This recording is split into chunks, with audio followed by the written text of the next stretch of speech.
बिस्मिल्लाहिर्रहमानिर्रहीम अस्सलामु अलैकुम रहमतुल्लाह। जब इसमें आईनी तरमीम के बाद जस्टिस अमीनुद्दीन खान को आईनी बेंच का सरबराह बना दिया गया।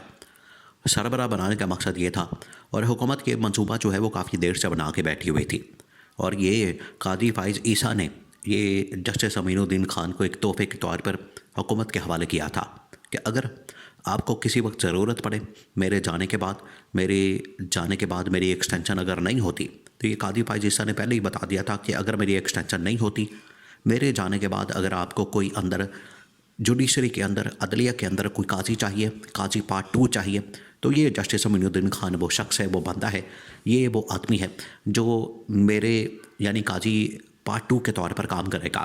फिर हुकूमत ने क्या किया कि हुकूमत ने 26वीं आईनी तरमीम करके तो जस्टिस मंसूर अली शाह का रास्ता रोक दिया। मंसूर अली शाह का रास्ता रोक के याह्या अफरीदी को इन लोगों ने चीफ जस्टिस बना दिया। अब याह्या अफरीदी भी खुलकर उस तरह से काम नहीं कर रहा, आइन और कानून की हुक्मरानी को यकीनी नहीं बना रहा और जो इंसाफ राहम करना इस वक्त अदलिया की बहुत बड़ी ज़िम्मेदारी है, इंसाफ राहम करना अदलिया की सबसे बड़ी ज़िम्मेदारी है, उसको ये पूरा करने में याह्या अफरीदी अभी तक तो नाकाम नज़र आ रहा है। शुरू में इससे बड़ी उम्मीदें लगाई गई, कि याह्या अफरीदी आने के बाद जो है वो कम से कम आइन और कानून की हुक्मरानी को देखेगा, इंसाफ करेगा, लोगों को इंसाफ राहम करेगा और यहाँ पर जो PTI के साथ यहाँ पर जो इमरान खान के ख़िलाफ़ इंतकामी कार्रवाई का सिलसिला एक शुरू किया गया है। जिस तरीके से मखसूस नशस्तों को उनसे महरूम किया गया, मखसूस नशस्तों से PTI को महरूम किया गया, जिस तरीके से उसके ऊपर अमल दरामद को रोका गया, आइन को तोड़ा गया, आइन को पामाल किया गया, आइन को पसपुस्त डाल दिया गया, आइन को रौंदा गया, जिस तरीके से पाकिस्तान के अंदर PTI को लेवल प्लेइंग फील्ड से महरूम किया गया, उनसे बल्ले का निशान छीना गया, ये वो तमाम के तमाम इक़दाम थे। और फिर PTI को तमाम लीडरशिप को बशुमूल इमरान खान के उनको पकड़ के तो 9 मई के मुकदमात के अंदर रगड़ दिया गया, कई साल जो है उनको जेल की सलाखों के पीछे बंद किया गया। ये वो तमाम मामला थे जिसके ऊपर याह्या अफरीदी से उम्मीद की जा रही थी कि याह्या अफरीदी चीफ जस्टिस बनने के बाद यहाँ पर कम अज़ कम ये जो मामलात है इसके ऊपर कोई ना कोई फ़ैसला करेगा। बजाय फ़ैसला करने का याह्या अफरीदी ने वही कादी फ़ाइज़ ईसा का जो किरदार था वो निभाते हुए हुकूमत की सहूलतकारी करना शुरू कर दी। जस्टिस मंसूर अली शाह ने मना किया था कि आपने ये इजलास नहीं बुलाना, जुडिशल कमीशन की मीटिंग नहीं कॉल करनी, जितनी देर तक 26वीं आईनी तरमीम का फ़ैसला नहीं हो जाता, इसकी हैसियत का फ़ैसला नहीं हो जाता, क्योंकि पूरे पाकिस्तान के अंदर वो चाहे सिंध हाई कोर्ट हो, लाहौर हाई कोर्ट हो, पेशावर हाई कोर्ट हो, बलूचिस्तान की हाई कोर्ट हो या फिर इस्लामाबाद हाई कोर्ट और सुप्रीम कोर्ट ऑफ पाकिस्तान, अब ये तमाम की तमाम अदालतें बन जाती हैं, हाई कोर्ट से लेकर सुप्रीम कोर्ट ऑफ पाकिस्तान तक जितनी इस वक्त पाकिस्तान के अंदर अदालतें मौजूद हैं, तमाम की तमाम अदालतों के अंदर 26वीं आईनी तरमीम को चैलेंज किया गया। 26वीं आईनी तरमीम को हर सतह के ऊपर बाकायदा इसको चैलेंज करके कहा गया कि इसको फारिग किया जाए, इसको उड़ाया जाए, ये आइन से बिल्कुल मुतसातिम है। हर जगह के ऊपर इसको चैलेंज कर दिया गया। तो बजाय ये केस टेकअप करने के बजाय, इस केस को उठाने के बजाय, इस की समाअत करने से जस्टिस याह्या अफरीदी ने क्या किया, उसने वारदात डालते हुए, हुकूमत की सहूलतकारी करते हुए जुडिशल कमीशन की मीटिंग कॉल कर दी, जबकि मंसूर अली शाह और मनीम अख्तर ने जजेस कमेटी की मीटिंग करके उसके अंदर ये डिसाइड किया, फ़ैसला किया कि हम 26वीं आईनी तरमीम को टेकअप करने जा रहे हैं। लेकिन याह्या अफरीदी ने उसको टेकअप करने के बजाय रजिस्ट्रार को कहा कि ये नोटिफिकेशन नहीं निकालना, इसका हमने कॉज लिस्ट जारी नहीं करनी। उल्टा उसने जुडिशल कमीशन की मीटिंग कॉल करके तो 26वीं आईनी तरमीम को भी वैलिडेट कर दिया। उसके बाद आईनी बेंच बना दिया। आईनी बेंच बनाने के बाद जस्टिस अमीनुद्दीन खान को उसका सरबरा बना दिया। अब मंसूर अली शाह के पास एक केस आता है।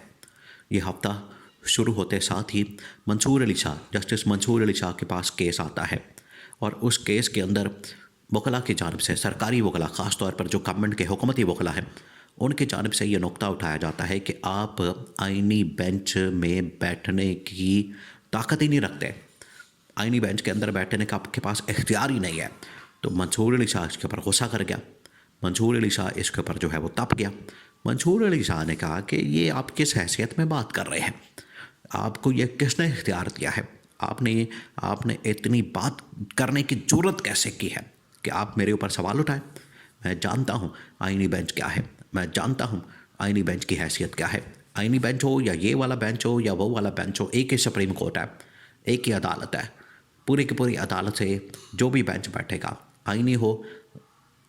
फिर जस्टिस मंसूर अली शाह ने कहा कि अगर वो आईनी बेंच है तो क्या ये गैर आईनी बेंच है? आप इस सवाल का जवाब दें कि वो आईनी बेंच है तो ये गैर आईनी बेंच है, वो कानूनी बेंच है तो ये गैर कानूनी बेंच है।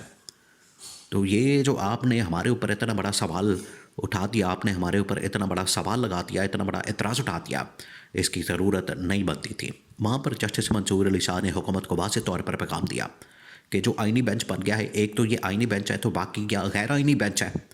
यानी मंसूर अली शाह जिसके अंदर बैठ जाए, मुनीब अख्तर जिसके अंदर बैठ जाए, अतर मिनल्ला जिसके अंदर बैठ जाए, जस्टिस आयशा मलिक जिसके अंदर बैठ जाए, वो क्या गैर आईनी बेंच होगा? हुकूमत को तो इन्हीं से मसला है, हुकूमत को तो इन्हीं से प्रॉब्लम है, हुकूमत तो इन्हीं की वजह से खौफज़दा है, हुकूमत तो इन्हीं वजह से, इनकी ही वजह से डरी हुई है। उनको पता है कि अगर ये फैसला करेंगे, अगर ये बेंच के अंदर बैठेंगे तो ये आइन और कानून की हुक्मरानी और इंसाफ फराहम करेंगे, जिसकी वजह से इनको दूर रखा जा रहा है।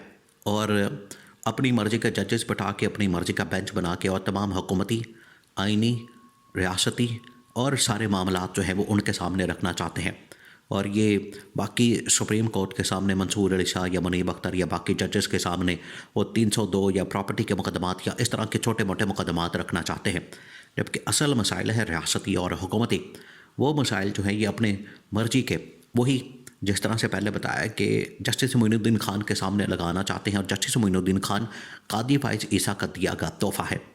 कादी फ़ाइज़ ईसा जाते जाते बता गया था कि ये वो तोहफ़ा है, ये कादी पार्ट 2 बनकर काम करेगा, काजी पार्ट 2 बनकर आपके लिए खिदमत करेगा, आपके लिए सहूलतकारी करेगा। जब भी आपको ज़रूरत पड़ेगी तो आपने बेफ़िक्र होकर अमीनुद्दीन खान को इशारा मारना, अमीनुद्दीन खान को आंख मारनी है, अमीनुद्दीन खान को आपने इशारा करना है, अमीनुद्दीन खान हाजिर हो जाएगा। और इसके अंदर मैंने अपनी रूह जो है, ये काजी ने कहा कि काजी की रूह जो है मैंने इसके अंदर ट्रांसफ़र कर दी है, तो ये जस्टिस अमीनुद्दीन खान है। अब आइनी बेंच का सरबरा उसको बना के तो आइनी जितने मामलात हैं रियासत और हुकूमत से मुतालिक, वो सारे के सारे अमीनुद्दीन खान और उस बेंच के सामने, जिसमें फिर सारे वही हुकूमती जजेस, जमाल मंदोखेल से लेकर अमीनुद्दीन खान और बाकी और जजेस।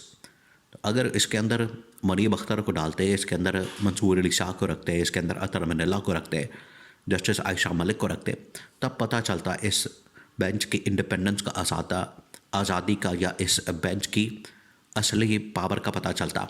और फिर इनको पता लगता कि आइन क्या होता है, कानून क्या होता है। और ये कहते हैं कि ये आइनी बेंच है, तो ये जस्टिस मंसूर अली शाह ने बड़ा ज़बरदस्त उसके ऊपर बयान दिया कि अगर वो आइनी है तो क्या ये गैर आइनी है। वो पूरी पाकिस्तान के अंदर हेडलाइन बन गई। तो मंसूर अली शाह ने उड़ा के रख दिया इस आइनी बेंच को।